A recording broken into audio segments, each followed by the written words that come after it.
আচ্ছা, আর একটা অঙ্ক আছে অ্যাকাউন্টিং ইকুয়েশন। আচ্ছা, জানো তোমরা অ্যাকাউন্টিং ইকুয়েশন বের করার formula? Asset equal to capital plus liabilities, এটাকে বলা হয় অ্যাকাউন্টিং ইকুয়েশন। তো দেখো তোমার কোশ্চেনে ক্যাপিটাল বলে দিয়েছে কত, 5 লাখ টাকা। ঠিক আছে, ক্যাপিটাল বলে দিয়ে 5 লাখ টাকা। ক্রেডিটার্স বলে দিয়েছে 3 লাখ টাকা, মানে লাইবিলিটির মধ্যে পড়ছে। আর বলেছে কি রেভিনিউ মানে ইনকাম হচ্ছে 5 লাখ 20 আর খরচা হচ্ছে 3 লাখ 80। 5 লাখ 20 থেকে 3 লাখ 80 বাদ দিলে কথা মনে হচ্ছে 1 লাখ 40 হাজার টাকা হচ্ছে। এই 1 লাখ 40 হাজার টাকা তোমার কি হচ্ছে, এটা তোমার প্রফিট। প্রফিট ক্যাপিটালের মধ্যেই পড়ে, আমি করে করে দেখিয়েছি, তাহলে বেটার হবে, বেটার বুঝতে পারবে এটা। তো কি লিখবো, assets equal to liability plus capital. লাইবিলিটির মধ্যে পড়বে ক্রেডিটার্স, আর ক্যাপিটালের মধ্যে ক্যাপিটাল তো পড়ছেই, প্লাস প্রফিট পড়ছে ক্যাপিটালের মধ্যে, ক্যাপিটাল প্লাস প্রফিট। তো দেখো এই অঙ্কে আমি মাত্র বললাম ক্রেডিটার্স কত বলেছে, ক্রেডিটার্স বলেছে তোমার 3 লাখ টাকা। ক্যাপিটাল ক্যাপিটাল কত বলেছে, 5 লাখ টাকা।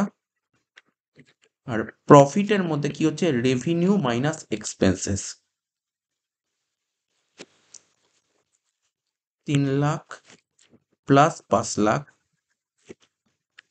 রেভিনিউ কত বলেছে, 5 লাখ 20, আর খরচা বলেছে 3 লাখ 80।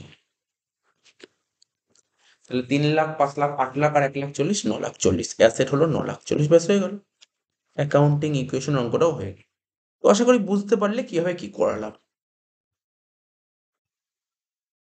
একটা অঙ্ক ছিল এই 1 সি, দেখিস তো ছোট্ট অঙ্ক, 1 লাইন অঙ্ক।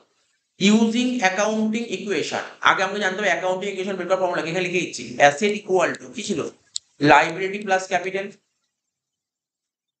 ওরা তোকে অ্যাসেট বলেছে 3 লাখ টাকা, আমি এখানে 3L, আচ্ছা পুরোটাই লিখি 3 লাখ। ওরা তোকে অ্যাসেট বলেছে কত, 3 লাখ টাকা।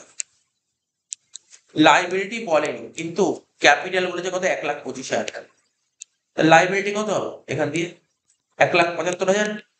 কেনে ওরা বলেছে বলো ভ্যালু অফ ক্রেডিটার্স, ক্রেডিটার্স এর ভ্যালু কত, আরে ক্রেডিটার্স 1 লাখ, তৈরি হবে, শেষ।